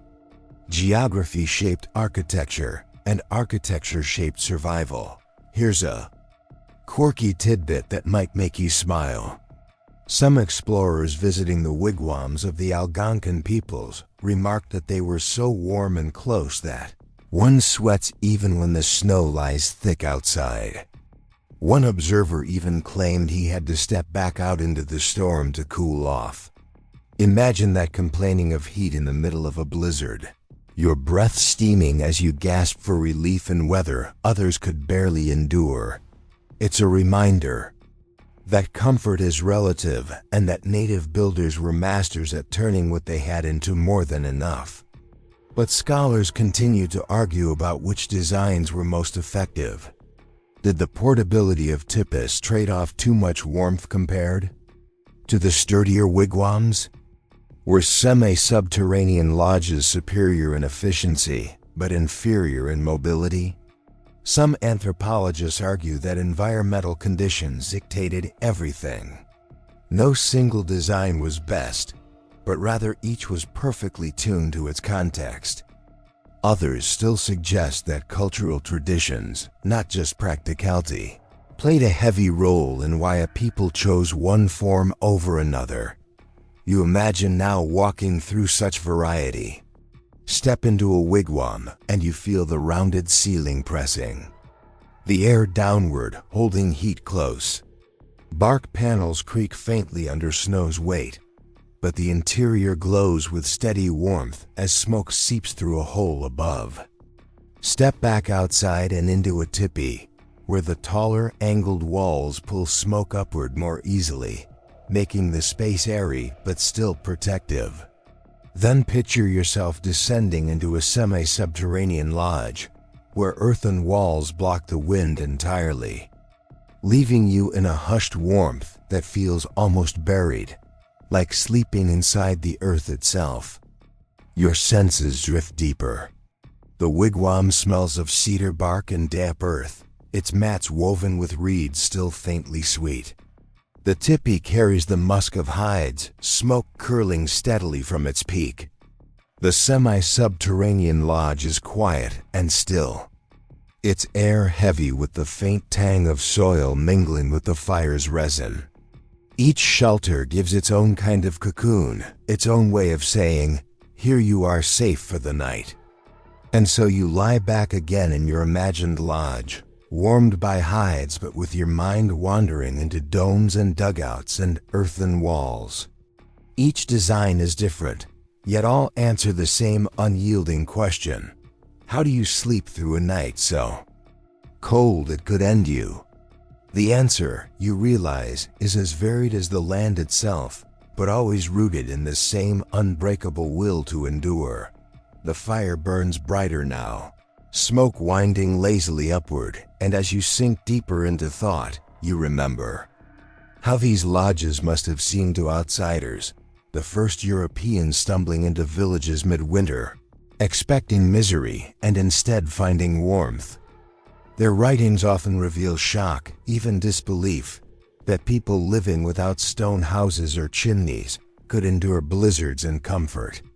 To those unaccustomed to such structures, the interior seemed impossibly efficient, almost magical. Historians point out that journals from 17th and 18th century explorers and missionaries are sprinkled with astonishment. Men who arrived wrapped in wool cloaks often entered tipis or wigwams trembling with cold, only to discover interiors far warmer than their own crude cabins. Some confess that native lodges outperformed European shelters of the same era. Smoke vented better, warmth gathered more efficiently, and the spaces felt more alive. You could almost picture an officer stamping snow from his boots, muttering that his own men froze nightly in drafty forts while these savages, as he dismissively called them, slept snug. And here comes a quirky tidbit. One French missionary complained that his hosts insisted he remove layer after layer of his European wool because he was sweating like a hog inside the lodge. He noted that the family laughed at him, amused that the stranger couldn't tolerate comfort. The irony drips from the page. An outsider brought to shame not by cold, but by too much heat in a place he assumed was unlivable. Still, scholars argue about how reliable these accounts are.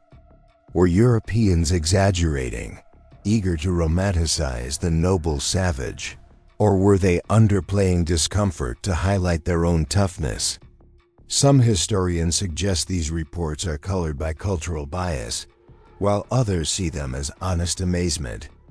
The truth is tangled, as it often is when cultures meet, part admiration, part misunderstanding, part condescension. You let yourself picture the moment more vividly. A traveler stumbles inside, face raw from wind, cloak crusted with snow. He blinks in the smoky glow, wiping tears from stung eyes. Around him, families sit calmly, children drowsy in furs, dogs snoring softly. The contrast is staggering. His body aches from exposure, while theirs rests in steady warmth. He tries not to shiver, tries to keep his dignity, but the relief floods his bones so quickly he nearly weeps. What must it have felt like to realize that survival here was not a miracle but a mastery? Yet through all the words, one fact rings clear. People here knew how to turn the harshest environment into a home.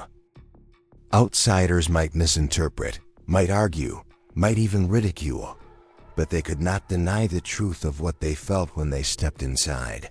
Warmth, safety, survival. Your senses settle again into that warmth.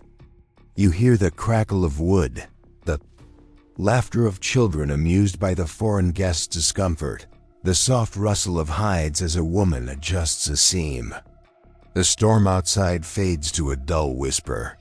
For a moment, you feel both perspectives, the awe of the outsider and the calm mastery of those who call this lodge home.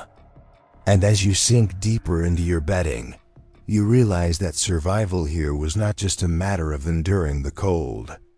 It was a matter of turning necessity into comfort, of making the impossible feel ordinary. What outsiders saw as a marvel, the people inside saw simply as life. And that quiet distinction is perhaps the most powerful lesson of all. The outsider's astonishment lingers in your thoughts, but soon your mind shifts toward the lingering puzzles of these lodges themselves. You've spent the night surrounded by hides, fire, and breath, imagining how warmth might have endured. Yet not every detail is certain. Even now, scholars debate how effective these shelters truly were. Did they keep families cozy through the worst storms, or were they drafty, smoky compromises that required constant adjustment? The evidence remains as hazy as the smoke curling above the fire. Historians present one picture: buffalo hide tipis, carefully sewn and angled, could trap surprising warmth. Families clustered close, fire tended constantly, hides patched and doubled when needed. Oral traditions describe them as snug, efficient, almost perfected through centuries of practice. But then the archaeological record complicates matters. Post holes and charred earth reveal fires, yes, but not always clear traces of how thick coverings were, or whether smoke holes vented efficiently. Skeptical voices suggest these lodges may not have been as comfortable as memory insists. And then comes a quirky tidbit, lodged in old missionary reports.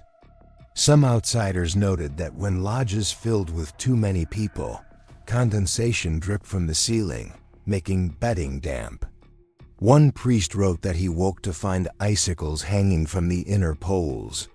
Was he exaggerating for drama, or was it the truth? Families themselves likely managed such nuisances with skill, adjusting flaps, shifting bedding, drying hides by the fire. But the image of waking beneath indoor icicles is vivid enough to stick in the mind. The debates persist. Some anthropologists argue that hides lose efficiency as they age, stiffening and cracking, allowing drafts to creep in. Others counter that constant maintenance kept lodges surprisingly draft-proof, with women tightening seams and adding fresh skins as needed. Still others point to the role of communal body heat, suggesting that warmth relied more on numbers than on architecture. Was the lodge itself warm, or was it the people inside who created the climate? The line between shelter and society blurs, leaving scholars chasing an answer they may never fully pin down. You let yourself sink into the problem, as if it were a mystery to solve. Imagine yourself measuring warmth at different spots: close to the fire, at the walls, beneath the bedding. Near the fire, heat prickles your skin. A few steps away, your breath fogs. By the walls, drafts lick your shoulders. Yet beneath the furs at the lodge's heart, warmth collects, thick as honey. Perhaps the truth is layered like this, not uniformly. Cozy, not wholly drafty, but a shifting balance where comfort depended on placement, maintenance, and vigilance. Your senses heighten as you picture it. The fire's glow warms your cheeks, while your back chills faintly with each gust against the hide. You pull the furs tighter, pressing into the body beside you, and instantly the balance tips again. Warmth flows back, drafts forgotten. It becomes clear that effectiveness cannot be judged in isolation. It wasn't just hides or fire or quilts. It was all of it together, plus the closeness of bodies and the watchful hands adjusting seams. A living system, not a static structure. And this, perhaps, is the heart of the scholarly puzzle. Modern people want precise measurements, statistics of temperature and insulation. But survival here wasn't mathematical. It was experiential. What mattered wasn't whether the lodge hit 60 degrees or 30. What mattered was whether the family inside woke alive, with enough warmth to move, enough strength to carry on. Comfort, by our standards, was irrelevant. Endurance was the only metric. That mattered. As you curled tighter beneath your furs, you realize that the scholarly debates don't need neat resolution. The arguments themselves reflect the complexity of winter life. Was it warm? Sometimes. Was it cold? Also, yes. Did it work? The proof lies in the generations who endured, who dreamed, who whispered stories by firelight, who woke each morning to frost on the walls, but life in their lungs. And that, you think as your eyes close again, is the only verdict that matters. These shelters may leave scholars puzzled, but they left families alive. And in the long winter nights of history, that was triumph enough. The arguments of scholars dissolve as the night reaches its final hours. The fire, though low, glows with a steady heart, its embers pulsing like veins of molten earth. Around you, bodies are still, breathing, sighing, cocooned in fur. Dogs twitch in dreams. A child murmurs faintly, soothed by a mother's hand even in her sleep. The storm outside has softened to a hush, as if the world itself has surrendered. For a moment, you realize you are listening not only to a single night, but to centuries of nights lived and endured in just this way. Historians tell us that generations were raised inside these fragile circles of warmth. Infants were swaddled, children grew, elders told stories, couples whispered. Warriors rose for patrols, all within hides and poles, smoke and snow. The lodge was not simply a shelter. It was a continuity, a vessel that carried culture through winters that might otherwise have erased it. In every flicker of flame, in every seam sewn tight against the wind, survival became tradition. And here's a quirky tidbit that lingers sweetly. Some families believed the last ember of a fire held a spirit that must never die. At dawn, someone would scoop it carefully into a pot or bundle of bark, carrying it to relight the day's flames. To let it extinguish completely was to risk misfortune. Imagine waking to see a grandmother bent over, whispering to a tiny coal as if coaxing a child, then feeding it twigs until it breathed back into flame. Fire wasn't just utility. It was kin. Still, scholars debate how permanent these winter lodges truly were. Were they dismantled and rebuilt each season or maintained year-round in cycles of use? Some argue that mobility defined Plains life, with lodges shifting constantly with the herds. Others counter that winter villages were semi-stable, returned to year after year in familiar valleys or river bends. The archaeological trace rings of post holes, charred layers of hearths hints at both. The uncertainty is fitting for winter. Life was fluid, adapting to what each year demanded. You let your senses drink in this final scene. The fire's embers glow steady, red gold veins beneath black ash. The hides smell thick of smoke, leather, and the faint musk of fur. The warmth of bodies lingers, heavy and reassuring, pressing back against the brittle cold that waits just outside. In your imagination, you reach a hand toward the wall, feel the hides chill, then pull back to the cocoon of blankets. You breathe, and the air is dense with survival itself. There is symbolism in these lingering embers. They are the last defense of the night, but also the promise of dawn. They connect yesterday's fire to today's, yesterday's life to tomorrow's. In them, you see the persistence of culture, the refusal to let warmth slip away no matter how long. The winter. They glow like memory, like heritage, like defiance itself. Your thoughts stretch wider. These people endured not because their lodges were perfect, but because they were adaptive. They turned snow into insulation, fire into kin, hides into walls, stones into silent radiators. They wove practicality with spirit, folding dreams and duties together until they became inseparable. What looks to modern eyes like hardship was also ingenuity, and what appears fragile was in truth resilient. You close your eyes again, listening to the last murmur of logs shifting in the hearth. The lodge hums like a great, breathing body. Its walls the ribs, its fire the heart, its people the lifeblood. Outside, the storm waits for another chance. Inside, warmth holds on, quiet but unbroken. And so the night passes, as it has passed for countless generations, carrying life forward through cold that should have ended it and now. As the story draws to its close, the pace begins to soften. You've walked through long nights on the plains. You've curled beneath hides and furs. You've felt the bite of frost and the relief of firelight. You've shared in the rhythms of patrols, the whispers of lovers, the laughter of children, the dreams of shamans. You've listened to the lodge itself breathe, its walls trembling with wind, its embers glowing like quiet stars. Let your body relax into that imagery one final time.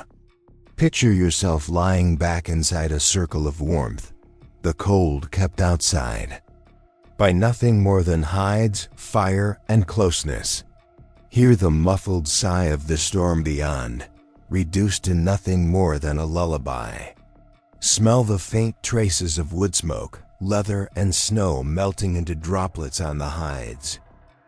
Feel the heavy quilt of fur pressing over you, the weight of centuries of survival curling around your shoulders.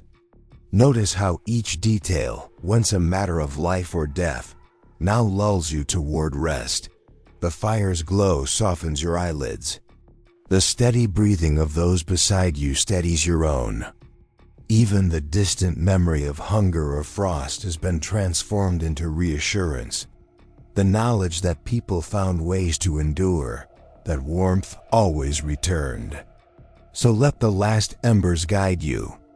Imagine them glowing brighter, then dimming slowly, until they become a single point of light in the dark.